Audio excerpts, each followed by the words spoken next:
aujourd'hui est François Billot de Lochner, le président de Liberté Politique. Bonjour François Billot de Lochner. Bonjour Martial Bild. Vous êtes président de Liberté Politique, mais aussi d'une nouvelle structure intitulée Stop au porno, ça mérite de la clarté. Et vous avez organisé le 6 octobre dernier, il y a peu de temps finalement, des assises de lutte contre la pornographie. Vous avez voulu faire de la lutte contre ce tsunami pornographique un combat prioritaire. Est-ce que c'est un combat essentiel ? Oui, je crois que c'est un combat essentiel. D'abord, pardonnez-moi, avant de répondre à votre question, je voudrais vous remercier de m'avoir invité, parce que le sujet est tellement compliqué que les médias sont tétanisés par ce sujet. Et vous ne l'êtes pas. Et je vous trouve extrêmement libre sur des sujets comme ça. C'est toute la gloire, franchement, de TV Liberté, d'accepter justement des débats de ce genre qu'on ne retrouve pas dans d'autres médias. Donc, un grand merci.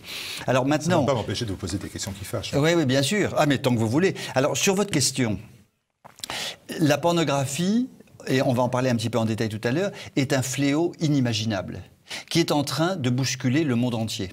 Ce n'est pas moi qui le dis, ce sont de grands spécialistes qui tirent la sonnette d'alarme en vain depuis des années.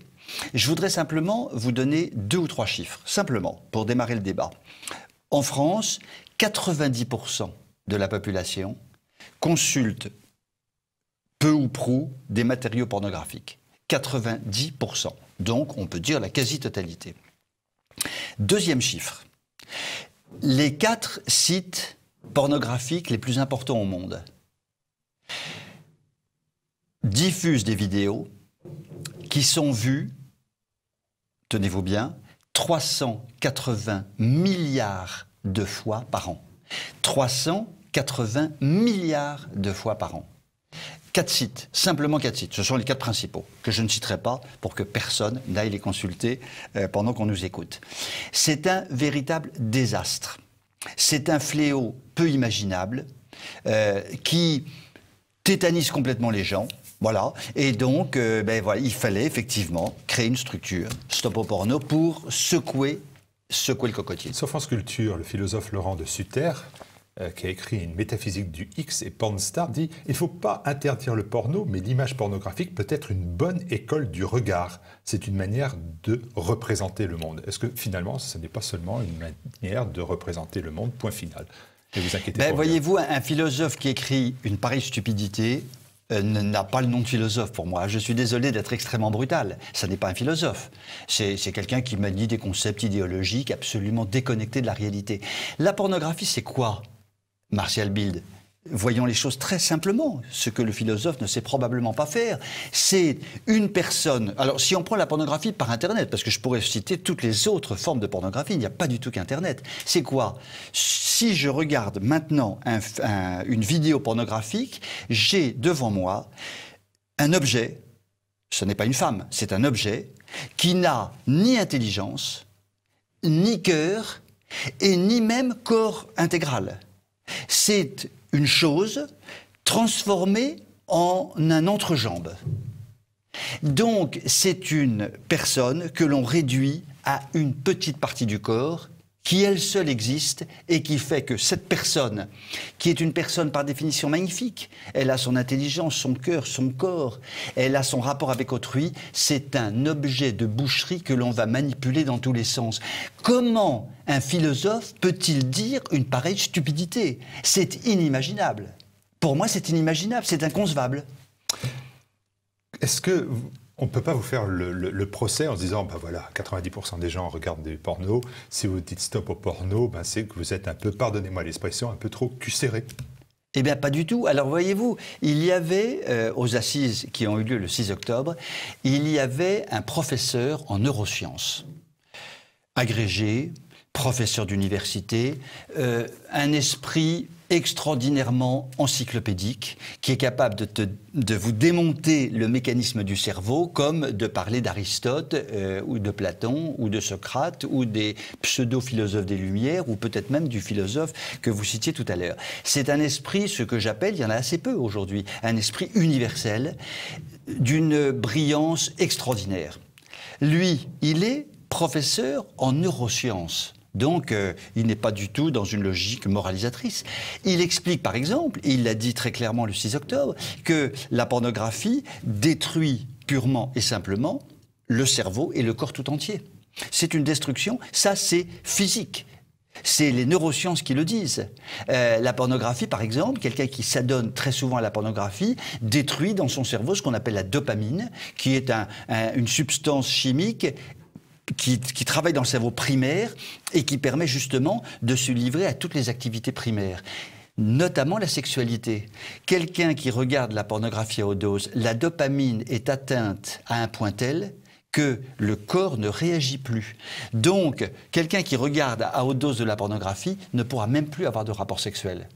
À terme. Donc c'est dramatique. Donc ça n'a rien à voir, si vous voulez, avec une espèce de moralisation. Je suis personnellement pour une morale mais on va en parler tout à l'heure, à réhabiliter. Mais indépendamment de la morale, de toutes les façons, il y a un véritable problème psychologique et physique que des grands professeurs de médecine ont parfaitement bien pointé et analysé. Il n'y a pas que les professeurs de médecine. Pardonnez-moi de vous dire que vous faites une réunion, des assises, mais que ce thème, il ne vous appartient pas. Par exemple, c'est un des chevaux de bataille de la secrétaire d'État à l'égalité entre les hommes et les femmes, qui lutte contre l'accès des mineurs à la pornographie en mettant en place des filtres techniques pour limiter cet accès. Voilà, il n'y a pas que vous qui avez cette préoccupation. Alors là, c'est très intéressant que vous citiez le ministre Schiappa, parce que le ministre Schiappa est dans une contradiction totale. Madame le ministre dit « il faut protéger les enfants ». S'il faut protéger les enfants, c'est quand même que la pornographie pose problème, puisqu'il faut protéger les enfants. Mais parallèlement à ça, Madame le ministre publie des livres pornographiques, notamment pour les adultes. Donc, elle est dans une contradiction extraordinaire. S'il faut aider les enfants à ne pas tomber dans la pornographie, qui est donc un mal pour les enfants, je ne vois pas en quoi ce serait un mal pour les enfants et un bien pour les adultes. Elle baigne dans la contradiction. En fait, Madame Schiappa est une pornocrate avérée et elle fait un petit peu de communication en disant « on va mettre des filtres ». Je vous signale quand même qu'elle est une farouche promotrice des cours entre guillemets, d'éducation sexuelle dès le plus jeune âge à l'éducation nationale. Savez-vous ce que sont les cours d'éducation sexuelle à l'éducation nationale? C'est une machine à pervertir comme jamais. François Billoux-Lochner, Mme Schiappa a répondu, elle a dit qu'il n'était pas question d'enseigner des pratiques sexuelles à des enfants, et encore moins à 4 ans. On parle de 3 séances annuelles d'éducation à la sexualité à l'école. De l'école au lycée pour apprendre le respect dû au corps humain et acquérir d'ailleurs une vision égalitaire des relations hommes-femmes. Vous pensez que ça, c'est dangereux? Sur le papier, c'est splendide, mais Monsieur le ministre Blanquer et Madame Schiappa vont faire exactement le contraire de ce qu'elle dit. Je sais, parce que j'étudie le problème depuis maintenant une quinzaine d'années, ce qui se passe dans l'éducation nationale, qui fait les cours d'éducation aux tout-petits et ce qui est raconté. C'est absolument infect. C'est absolument infâme. Si j'avais pu arriver à quelques documents, je vous aurais exhibé ce qui est distribué aujourd'hui dans l'éducation nationale auprès de la population de tous les âges. C'est une machine à pervertir. Je vous signale, mais on en reviendra peut-être tout à l'heure, que nous avons actuellement un procès avec l'éducation nationale. Liberté politique a attaqué en justice l'éducation nationale pour incitation à la débauche. Le procès est en cours et j'attends avec gourmandise la suite du procès. Je crois que le jugement doit être, à mon avis, dans quelques mois. J'ai oublié la date. Donc, on voit bien que l'on est dans une position d'effet de manche pour calmer un petit peu le débat et dire aux parents, chers parents, dormez tranquilles, on s'occupe de vos enfants. Et derrière ça, on met en place des cours qui seront, dès le plus jeune âge, des machines à pervertir la jeunesse.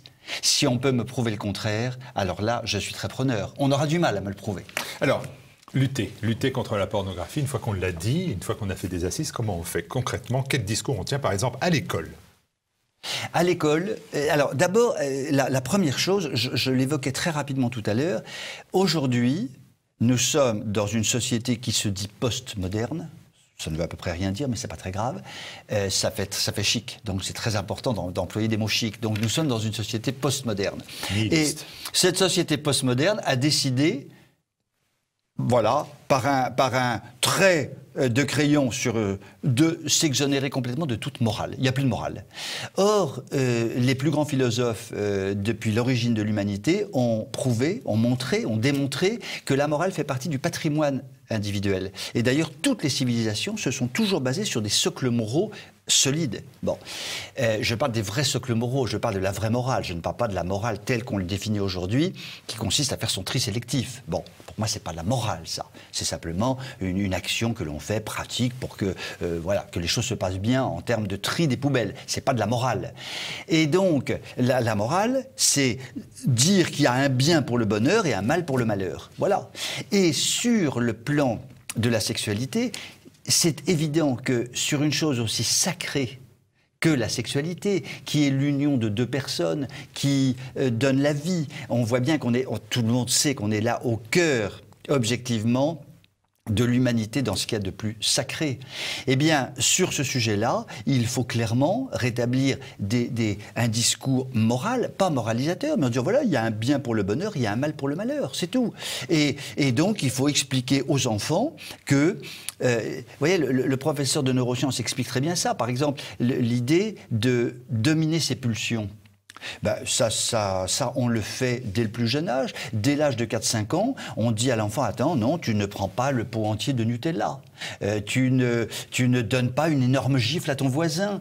Eh bien, pour la sexualité, c'est la même chose. Pourquoi est-ce qu'une activité primaire serait déconnectée complètement pour une espèce de jouissance définitive, immédiate, qui serait l'alpha et l'oméga de la vie, au nom de quoi ?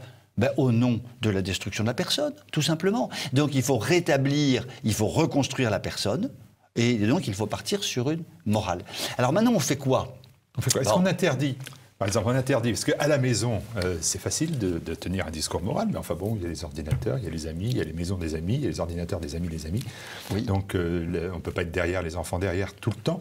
Qu'est-ce qu'on fait ? Où place-t-on les interdits ? Alors, il y a un certain nombre de choses qu'on peut faire. Alors d'abord, vous soulevez vous-même la difficulté du débat et du problème. Parce qu'effectivement, il semble que c'est la lutte du tout petit pot de terre contre le gigantesque pot de fer qui écrase tout, si vous voulez.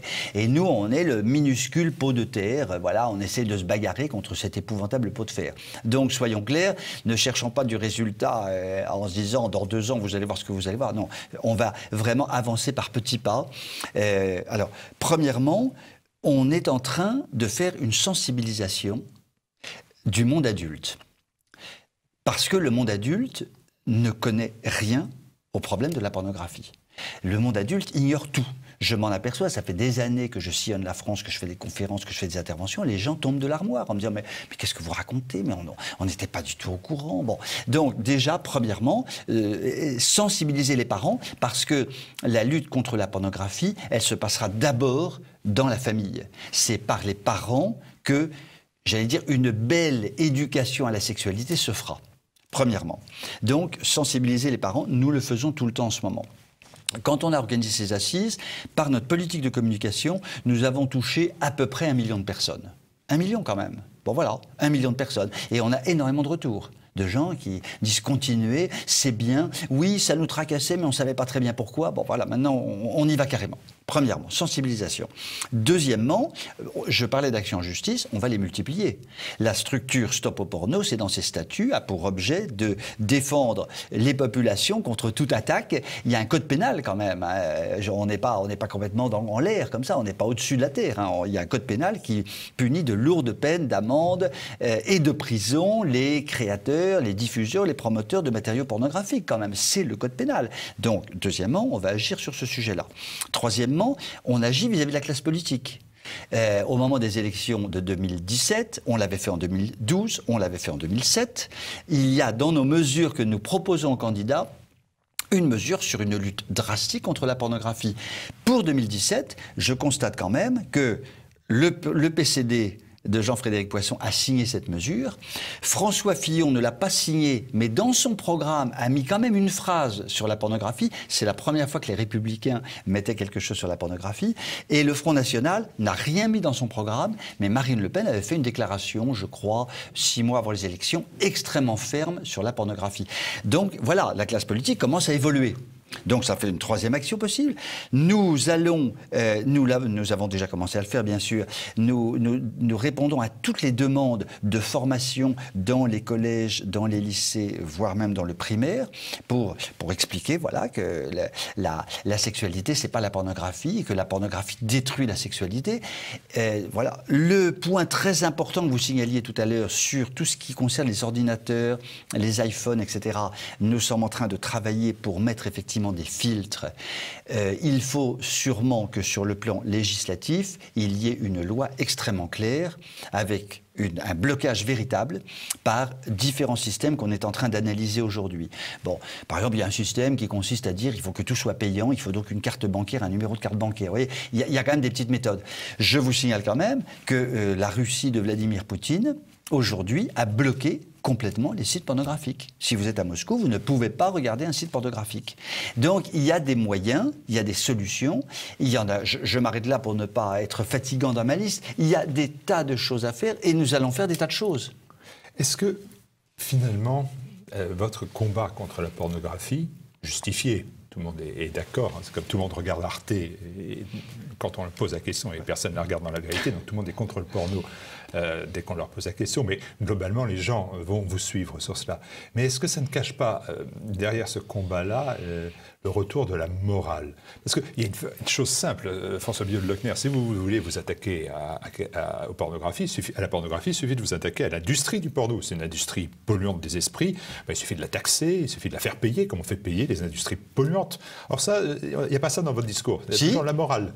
Ah non, non, non, je vous ai dit qu'on allait attaquer en justice tous ceux qui font la conception, la diffusion, la promotion de matériaux pornographiques. Donc il y aura des concepteurs. C'est très compliqué d'attaquer les créateurs qui sont souvent dans des paradis offshore. Donc c'est très compliqué. Mais on va le faire, je vous assure qu'on va le faire. Donc derrière votre combat, il n'y a pas le retour du père la morale. Alors, moi je vais vous dire, je vais être extrêmement clair, Martial Bi, je vais peut-être vous choquer, mais on me dit régulièrement, mais vous êtes pour un retour à l'ordre moral, mais je préfère 10 000 fois l'ordre moral à l'ordre immoral. Qu'est-ce que c'est que cette notion d'ordre moral? La morale, de toutes les façons, elle nous anime tous au jour le jour. La seule chose, c'est qu'aujourd'hui, on a décidé de la mettre sous la table. On ne veut plus parler de morale, on ne veut plus parler du bien pour le bonheur, du mal pour le malheur. Il faut, sur le plan de la sexualité, parler du bien pour le bonheur, du mal pour le malheur. Enfin, la pornographie. Est-ce que vous avez... Alors là, je connais bien le sujet. On parle d'actrices pornographiques. Moi, j'appelle pas ça des actrices, hein, j'appelle ça des objets de consommation pour des films pornographiques. Appelons ça actrice par simplification. Connaissez-vous une actrice qui a fait un témoignage disant « Magnifique ce que je fais, c'est génial ». Elles sont toutes au fond du trou, à 100%. Au point qu'il y en a une, Ovidie, qui a fait un bouquin qui est un bouquin imbuvable, à jeter à la poubelle, c'est un bouquin hautement pornographique, qui pleurniche sur le sort des dizaines de milliers d'actrices, en disant « c'est épouvantable de leur faire ça ». Alors, moi, je suis un homme, je décide de regarder ces actrices, je me régale en regardant ces actrices, je tombe là-dedans et je sais que ces actrices vivent un enfer. Il y en a qui se suicident, il y en a qui deviennent anorexiques. Enfin, c'est épouvantable ce qu'elles vivent. Et elles sont payées en plus de ça, j'allais dire, avec un lance-pierre. Bon. Mais c'est un pur scandale. On voit bien que la pornographie est une industrie innommable. C'est une industrie immonde. Et ceux qui fabriquent des matériaux pornographiques sont des gens infâmes. Je suis désolé. Parce que ce sont des esclavagistes de femmes qui transforment les femmes en objets. Et d'hommes aussi. Et alors oui, je fais un zoom sur vous avez parfaitement raison, les hommes sont absolument dans la boucle. absolument. Il semble qu'il y ait peut-être un peu moins de souffrance de leur côté, ce qu'on peut imaginer assez facilement, mais vous avez parfaitement raison.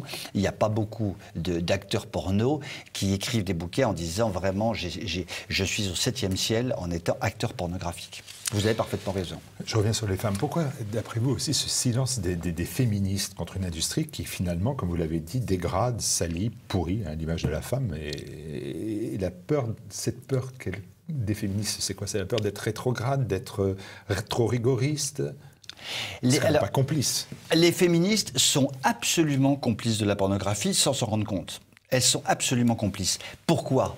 Parce que elles ouvrent ce combat en le mélangeant avec d'autres combats qui rendent, grosso modo, leur combat contre la pornographie absolument inopérant. On voit bien, si vous voulez, les féministes ont une obsession, c'est leur mot d'ordre, c'est leur mot clé, je dois être maître de mon corps. Bon, en fait, le féminisme, c'est essentiellement ça, quoi. Et donc, tout est possible et tout est permis. Donc, l'avortement, aucun problème. Je veux me marier avec une femme, aucun problème, etc. Le problème, c'est que, compte tenu de leur fondement idéologique, il n'y a plus aucune possibilité de dire que la pornographie est catastrophique pour les femmes. En réalité, la femme est maître de son corps, et bien alors, les actrices du porno, elles sont maîtres de leur corps. Si elles ont envie de souffrir, si elles ont envie d'avoir des films pornographiques à haute dose, avec des gens qui passent sur leur corps et qu'elles se suicident, elles sont maîtres de leur corps. Donc, la notion de maîtrise du corps fait que leur discours sur la pornographie tombe mécaniquement. Elles ne veulent pas entendre parler de ce genre d'arguments parce qu'elles sont tellement dans leur obsession de « je suis maître de mon corps » que finalement, elles passent à côté du combat essentiel et elles transforment tranquillement les féministes, je ne parle pas de toutes les féministes, mais une grande majorité des féministes, transforment la femme en objet, avec un corps qui est un objet dont on fait absolument ce qu'on veut. Et donc, je suis désolé, mais la pornographie, c'est parfait pour les féministes. Elles n'ont pas à lutter contre ça. Chacun fait ce qu'il veut de son corps, c'est tout.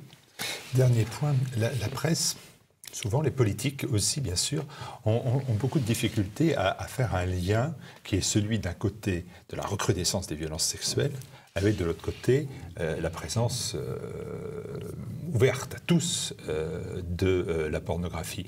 Est-ce que vous faites ce lien-là, une corrélation entre augmentation des violences sexuelles et augmentation de l'accès à l'image pornographique? Alors le lien est absolument évident et ne souffre d'aucun débat.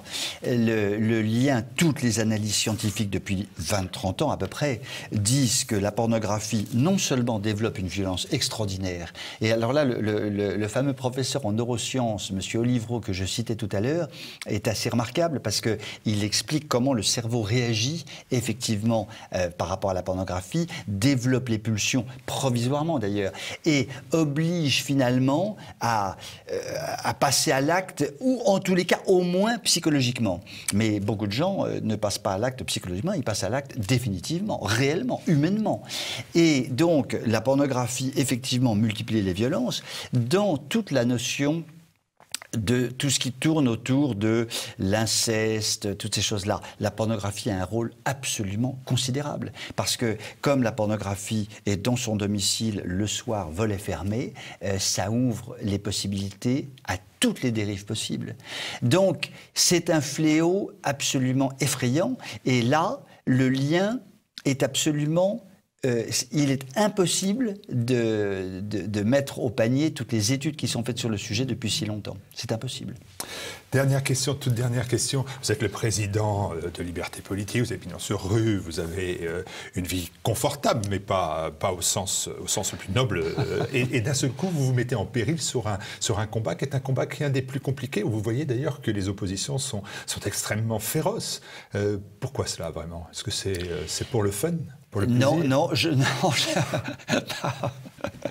Pas du tout. J'ai à vous déstabiliser à Martial Bild, fin. non, pas du tout. J'essaye de résister sur les sujets les plus importants, qu'ils soient politiques, économiques, sociaux, moraux, culturels.